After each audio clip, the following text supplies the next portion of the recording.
E aí galera, bom dia, boa tarde, boa noite, boa madrugada de estudo, tudo bem com vocês? Sejam todos bem-vindos mais uma vez ao canal no YouTube do Professor Renatão. Hoje continuamos aí com mais questões de concurso público, o canal mais focado em questões de concurso público do Brasil, o canal no YouTube do Professor Renatão. Antes de a gente continuar, começar, seguir em frente aí com as nossas questões, peço que você se inscreva, cara, e se inscreva agora aí no canal no YouTube do Professor Renatão.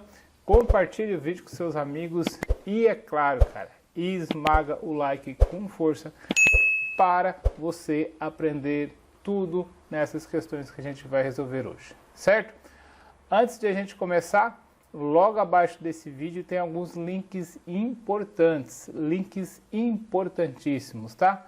Tem o link para a melhor e mais acessível apostila de questões, as questões mais acessíveis do Brasil. Quanto, cara? Quanto? Olha só, link do valor promocional está logo abaixo na descrição do vídeo. Apostila com frete grátis, chega na sua casa pelo correio em todo o Brasil. É isso mesmo, a gente chega em todo o Brasil, beleza? Então agora a gente vai resolver aí algumas questões da parte de direito constitucional, questões que estão nessa apostila, junto com uma enxurrada de questões selecionadas para você, beleza? Então já deixa aquele like no vídeo que você já viu, já se inscreve que você já viu, que vai ter muita coisa bacana, beleza? Então, cara, vamos lá para as questões de hoje. A primeira questão de 2020 diz o seguinte: os direitos fundamentais são prerrogativas próprias dos cidadãos em função da sua especial condição de pessoa humana. E as garantias fundamentais são os incrementos e mecanismos necessários para a proteção, a salvaguarda ou exercício desses direitos. Com relação a esse assunto, julguem o item que segue. Direitos individuais implícitos estão subentendidos nas regras de garantias fundamentais, sendo exemplo os desdobramentos do direito à vida. Bom, se você já está acostumado com a questão da CESP, você sabe que ela sempre traz um textinho de referência e depois ela faz a pergunta, tá? A pergunta está aqui, ó, daqui para frente, ó. Com relação a esse assunto, quais os assuntos? Direitos fundamentais dos cidadãos, as garantias fundamentais, direitos individuais implícitos.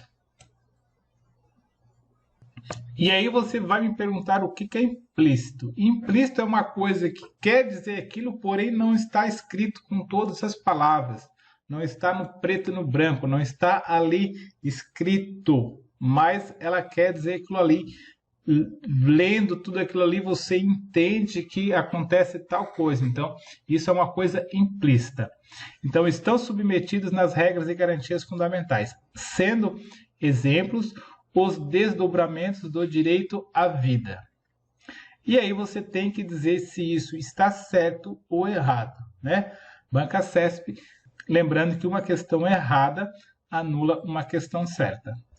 Então, para a gente resolver essa questão, a gente tem que fazer uma distinção, o que é um direito implícito e um direito expresso na Constituição. Olha só, temos dois grupos de direitos fundamentais, os expressos, né? Me dá um exemplo, professor. Claro, lá no artigo 37 da Constituição trata sobre os princípios da administração pública, legalidade, impessoalidade, moralidade, publicidade e eficiência, o famoso LIMP, que a gente sempre estuda tanto no direito administrativo quanto no direito constitucional. Já os direitos implícitos ou implicitamente positivados abrangem todas as posições jurídicas fundamentais não direta e explicitamente consagrados pelo texto constitucional. O que isso quer dizer? Quer dizer que ele não está escrito com todas as palavras, mas tem-se o entendimento com aquela relação. Analisando a questão aqui, ela diz o seguinte: ó, direitos individuais implícitos estão subtendidos nas regras de garantias fundamentais. Ok. sendo exemplos dos desdobramento implícito. Então, aqueles conjuntos de direitos que a gente tem na Constituição, a gente consegue entender que as pessoas, os cidadãos, têm direito à vida. Mesmo que ele não estivesse expresso lá, direito à vida, na Constituição, a gente poderia subentender, principalmente pelo artigo 5º ali, que todos aqueles artigos lá, todos são iguais perante a lei, sem distinção, barará, barará, preza o direito à vida. Então, é uma questão correta, sim, o direito à vida pode ser subentendido como um direito implícito. Então, gabarito da questão, gabarito certo.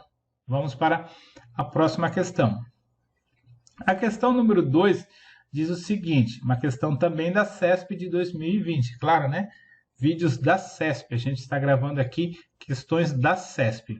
É o costume de se referenciar a banca da questão no começo da questão. Acerca dos direitos e garantias fundamentais, julgue o item a seguir. A honra e a imagem das pessoas são invioláveis, sendo assegurado o direito de reparação por dano material ou moral em caso de violação. E aí você pode dar um tempinho aí para você fazer a análise da questão, dá o pause e aí eu te pergunto, essa questão está certa ou errada? Vamos lá? Tempo.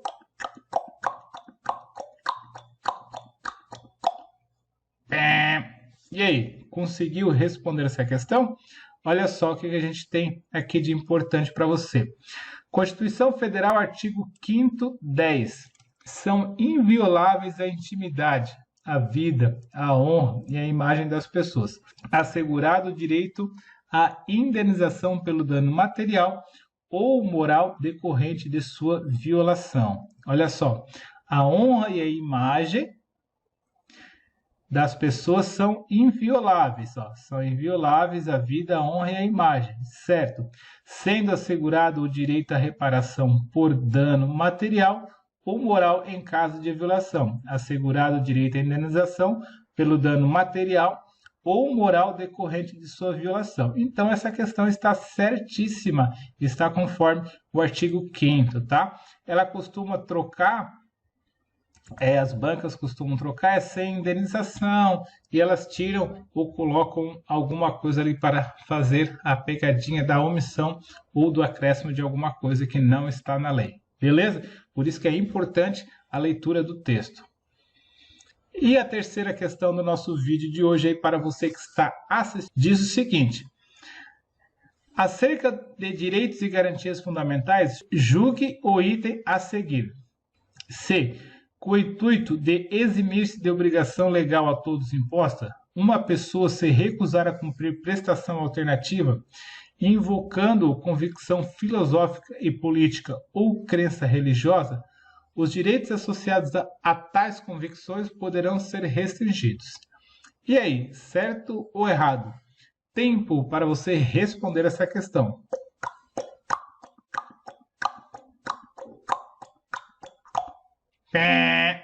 Bom, espero que você tenha analisado e respondido a questão certinho, tá? Essa questão está certa, tá? Porque o texto constitucional diz o seguinte: ninguém será privado de direitos por motivos de crença religiosa, convicção filosófica ou política, salvo se as invocar para eximir-se de obrigação legal a todos impostos e a recusar-se a cumprir prestação alternativa fixada em lei. Aqui a gente está falando, por exemplo, de uma pessoa que foi chamada para o serviço militar e ela é pacifista, ela não pega em arma, tal, então ela pode se usar da sua convicção religiosa para não desempenhar aquela função. Só porque ela optando por isso, ela vai ter que prestar um serviço alternativo, beleza? Então, tu vai trabalhar aqui no exército, tu não vai pegar em arma, tu vai arrumar os caminhões lá na garagem. Aí pode? Beleza, pode. Só que se ele se recusar a cumprir novamente, aí ele pode sim ter a privação de alguns dos seus direitos. Beleza? Então, a questão está certinha. Então, vamos lá para a próxima questão? Questão número 4 da CESP, Prefeitura de Campo Grande, 2019. Acerca dos direitos e garantias fundamentais previstos na Constituição Federal de 1988, julgue o item a seguir. Os direitos individuais, por estarem ligados ao conceito de pessoa humana e de sua própria personalidade, correspondem às chamadas liberdades negativas.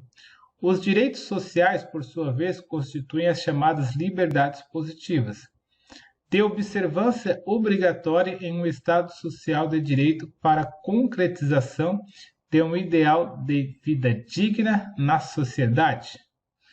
E aí, certo ou errado? Vou dar um tempinho para você analisar essa questão.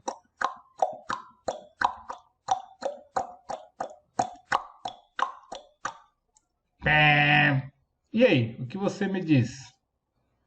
Os direitos de liberdade negativa é a negação do Estado em poder intervir na ação da pessoa, na ação do cidadão.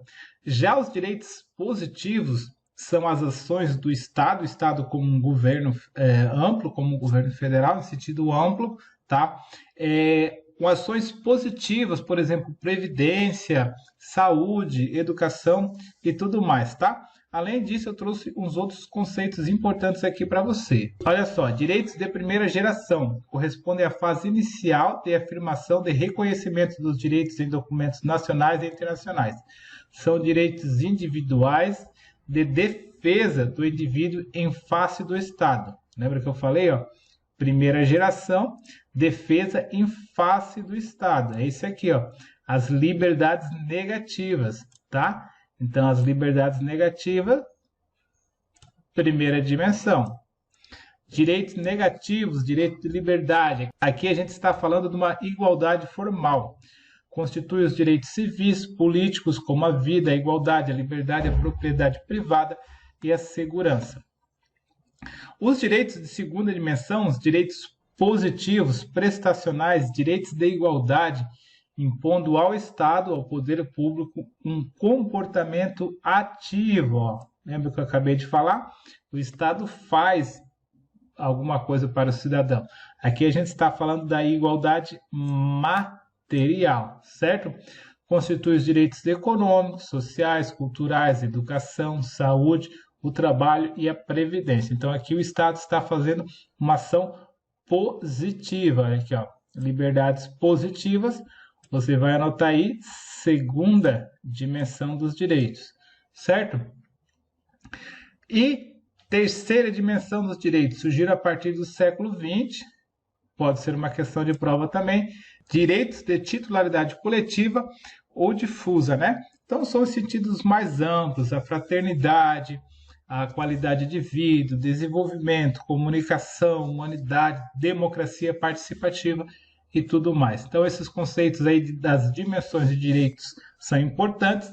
Tem outras dimensões, mas para essa questão, essa aqui, com essas três aqui, a gente já consegue resolver essa questão. Então, gabarito da questão, gabarito certo. Beleza? Vamos para a próxima. Essa questão Cefaz 2020, Distrito Federal.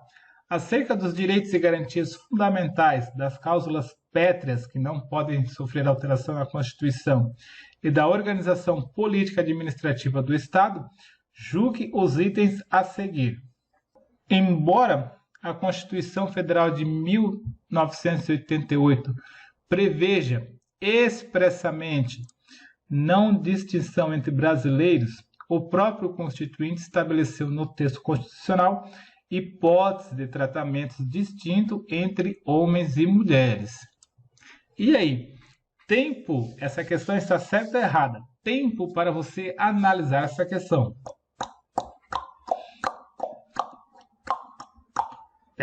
Dá o pause aí, volta e resolve essa questão, tá? Essa questão está certíssima, galera, certíssima, tá? Olha só o comentário que a gente tem aqui para você. Tratamos aqui da igualdade material mais uma vez, denominada por alguns de igualdade real ou substancial. Então, pode vir na prova igualdade material, igualdade real, igualdade substancial. Essa igualdade tem como finalidade igualar os indivíduos que essencialmente são desiguais. Então você já deve ter ouvido tratar os iguais com igualdade e os desiguais com desigualdades, né? Aqui o exemplo mais clássico é a distinção entre homens e mulheres na Constituição, em razão da natureza do sexo, né? Por exemplo, no próprio concurso público que você está prestando, o teste físico das mulheres é diferente dos homens. Por quê? Os homens têm uma característica hereditária, característica física de maior resistência, né? Isso é da evolução histórica da sociedade. Desde o tempo lá do homem das cavernas, um homem saía para caçar, a mulher ficava em casa cuidando dos filhos. Então, esse formato aí da evolução histórica, e até poucos anos atrás isso ainda era muito ativo, os homens saírem para trabalhar e muitos serviços braçais, né? Então o homem possui uma natureza física mais forte do que a mulher, tá? Por isso até que existe a proteção contra as mulheres, né? Não existe a Lei Maria da Penha, não existe o José da Penha, tá? Por quê? Porque as mulheres elas precisam dessa proteção para ter igualdade de condições com os homens, né? Beleza? Então, gabarito dessa questão aí, gabarito certinho. Vamos lá? Sigamos. Questão número 6, também da Cefaz do Distrito Federal 2020.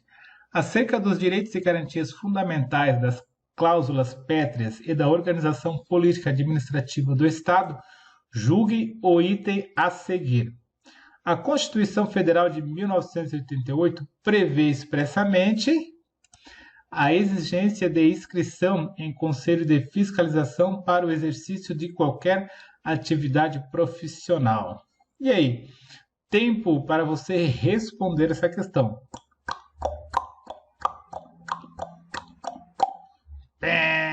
E aí, o que você achou? Conseguiu identificar o erro? Pô, essa questão está errada, galera, erradíssima. E olha só, isso aqui, ó, quer dizer que se eu resolver ser catador de recicláveis, eu tenho que ter um conselho, eu tenho que ter uma inscrição num conselho dos catadores nacionais de recicláveis? Não, cara, é só eu pegar a minha sacolinha, botar nas costas aqui a minha carrocinha e sair catar recicláveis. Se eu quiser ser um pedreiro, eu preciso ser inscrito no Conselho Nacional dos Pedreiros? Não. Se eu quiser ser um médico, eu preciso ser cadastrado no Conselho Regional de Medicina? Ah, sim, precisa, tá? Algumas profissões precisam de regulamentação, outra não. Olha só, artigo 5º, 13 diz o seguinte: é livre o exercício de qualquer trabalho, ofício ou profissão. É livre, atendidas as qualificações profissionais que a lei estabelecer. Então, tem uma lei que diz que os médicos precisam ter a sua aprovação, o seu CRM, né, para trabalhar. Então, aí como tem uma lei para essa profissão, aí tem que se respeitar essa lei, certo?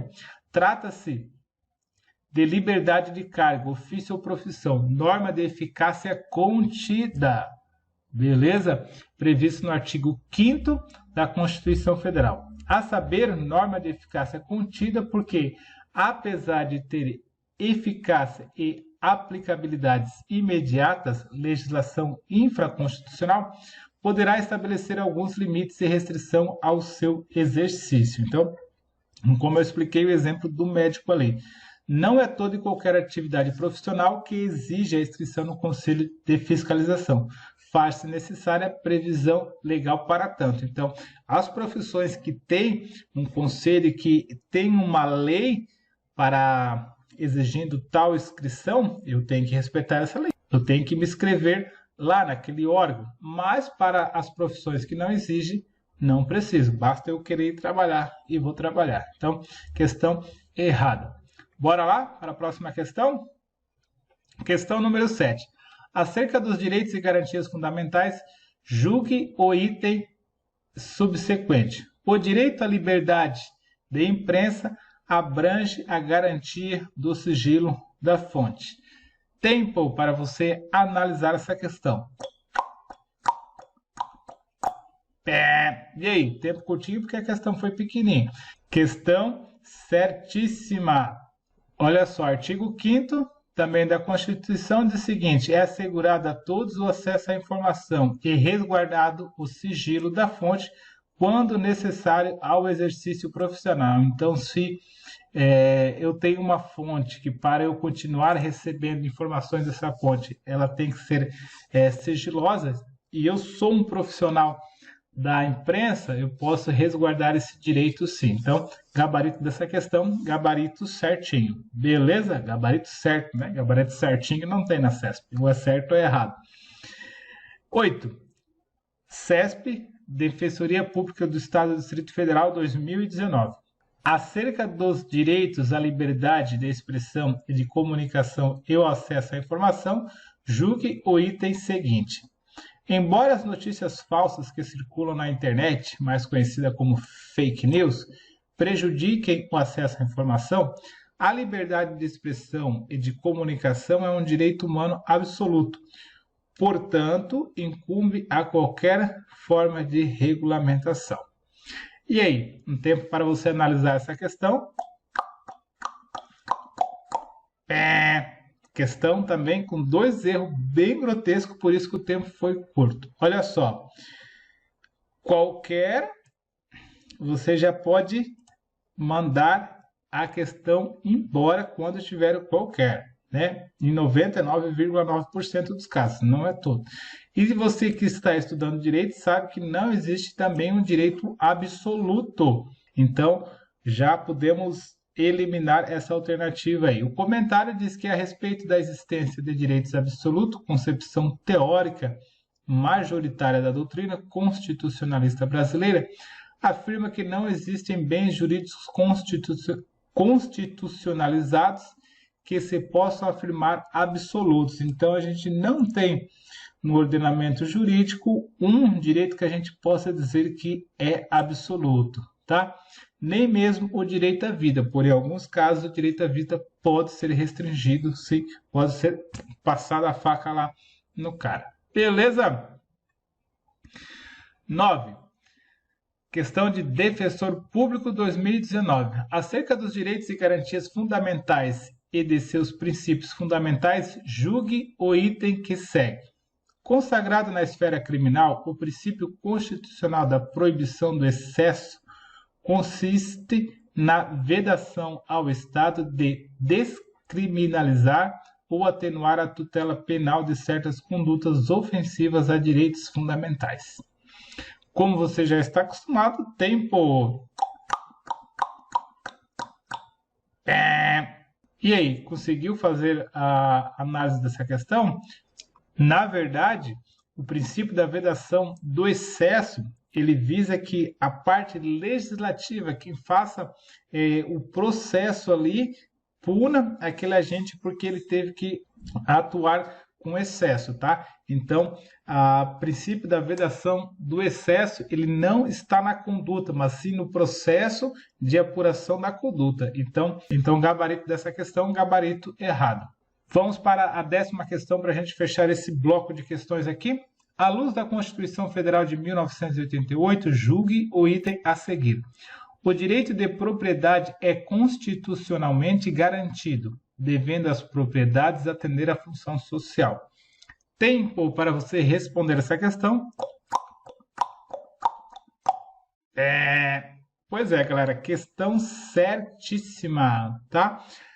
O artigo 5º diz que todos são iguais perante a lei, sem distinção de qualquer natureza, garantindo-se aos brasileiros e aos estrangeiros residentes no país o direito à vida, à liberdade, à igualdade, à segurança, à propriedade nos termos seguintes.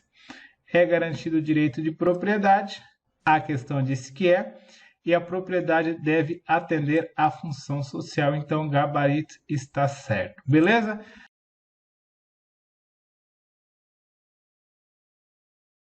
A questão que a gente trouxe, a questão número 11 do nosso material CESP MPU 2018, diz o seguinte: com base nas disposições constitucionais acerca de princípios, direitos e garantias fundamentais, julgue o item a seguir. Deixa eu pegar a minha canetinha aqui. que a gente vai destacando o que é importante para você. Policiais têm a prerrogativa de adentrar na casa de qualquer pessoa durante o período noturno, desde que portem determinação judicial ou o morador consinta. E aí, como você já está acostumado, eu vou dar uma esperadinha, eu vou dar um tempinho aí para você analisar essa questão e você pode nos comentários desse vídeo e dizer se essa questão está certa ou errada. Vamos lá? Tempo!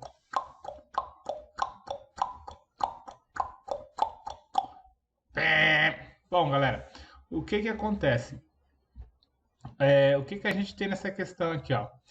Primeiro equívoco, ó, qualquer, tá? Qualquer. Então vamos analisar esse qualquer aqui, ó. Policiais têm a prerrogativa de adentrar na casa de qualquer pessoa.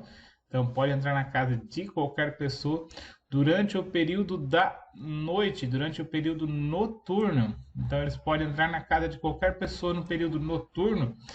Bom, só por isso aqui, sem o entendimento constitucional, a gente já sabe que esse item está errado, né? Mas vamos analisar conforme o comentário da nossa questão, conforme o artigo 5º da Constituição.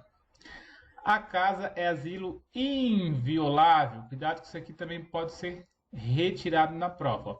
A casa é asilo inviolável do indivíduo, ninguém nela podendo penetrar sem consentimento do morador. Aqui a questão trouxe o morador consinta, então essa parte aqui está ok. Salvo em flagrante delito, um caso.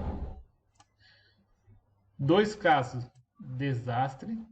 3º caso, ou para prestar socorro, ou durante o dia por determinação judicial. Então a gente tem 4 hipóteses aqui que os policiais podem adentrar.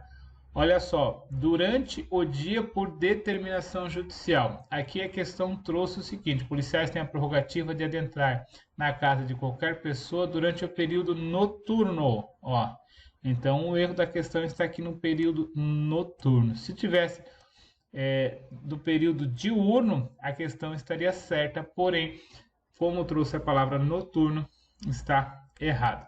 Aí a gente complementa aqui para você, ó, só haverá busca e apreensão das 6 às 18 horas, ok? Aqui a gente tem para você um exemplo, ó. Policial entrou no fim da tarde, mas o suspeito se escondeu e começou um esconde-esconde policial. O meliante foi encontrado de noite. Pode, Arnaldo? Pode isso, Arnaldo? Como diz o meu amigo Cafão. Pode isso, Arnaldo? Pode, sim, desde que tenha entrado à tarde. Então, se eu sou policial, vou lá cumprir uma determinação judicial às 5h30 da tarde, às 17h30, e o cara mora numa mansão, o cara começa a se esconder lá, eu só vou achar ele meia-noite, tá? Pode sim, tranquilo, pode fazer a apreensão, beleza? Então, gabarito da questão está errado. Vamos aí para a próxima questão desse vídeo. Enquanto a gente passa para a próxima questão, cara, já vai lá, deixa aquele like maroto. A questão número 12, que a gente trouxe para você, MP1 2018, diz o seguinte: com base nas disposições constitucionais acerca de princípios, direitos e garantias fundamentais, julgue o item a seguir. A liberdade de pensamento é exercida com um ônus para o manifestante, que deverá se identificar e assumir a autoria daquilo que ele expressa. E aí? Tempo para você responder e analisar essa questão.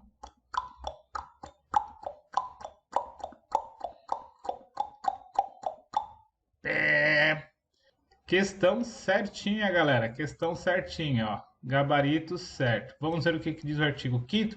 É livre a manifestação do pensamento, sendo vedado anonimato. Por isso que naquelas manifestações que estão ocorrendo agora bastante pelo Brasil afora aí, em tempo de pandemia, tal, pró-Bolsonaro, contra Bolsonaro, não quero entrar aqui na questão política, não pode usar aquelas balaclavas, aquelas toucas que aparecem só os olhos, certo? Em qualquer manifestação, né? Não só nessa. Por quê? Porque iria contra o artigo 5º da Constituição. Diz que é livre a manifestação do pensamento, sendo vedado o anonimato. Ônus basicamente quer dizer a obrigação ou algo que se tornou compromisso de uma pessoa. Então, se eu tenho um ônus, é o meu compromisso. O enunciado pode ser entendido como: quero falar, fala, mas assuma, certo? Então você quer ir lá na manifestação com cartaz a favor do AI-5, beleza, você pode ir, apesar do seu cartaz ser inconstitucional, tá? Mas você não pode se ocultar, você tem que assumir que você está segurando aquele cartaz lá, beleza? Como que você assume? Mostrando seu rosto para você ser identificado e sofrer as sanções necessárias, certo? Sigamos aí para a próxima questão. Questão número 13 diz o seguinte: a CESP, Ministério Público do Estado do Piauí, 2018. Acerca do direito de propriedade, julgue o item a seguir à luz das disposições da Constituição Federal. No caso de eminente perigo público, a autoridade competente poderá fazer uso de propriedade particular assegurada ao proprietário indenização ulterior, ainda que essa utilização não acarrete danos. Tempo para você responder, analisar e nos comentários desse vídeo colocar o que você achou dessas questões.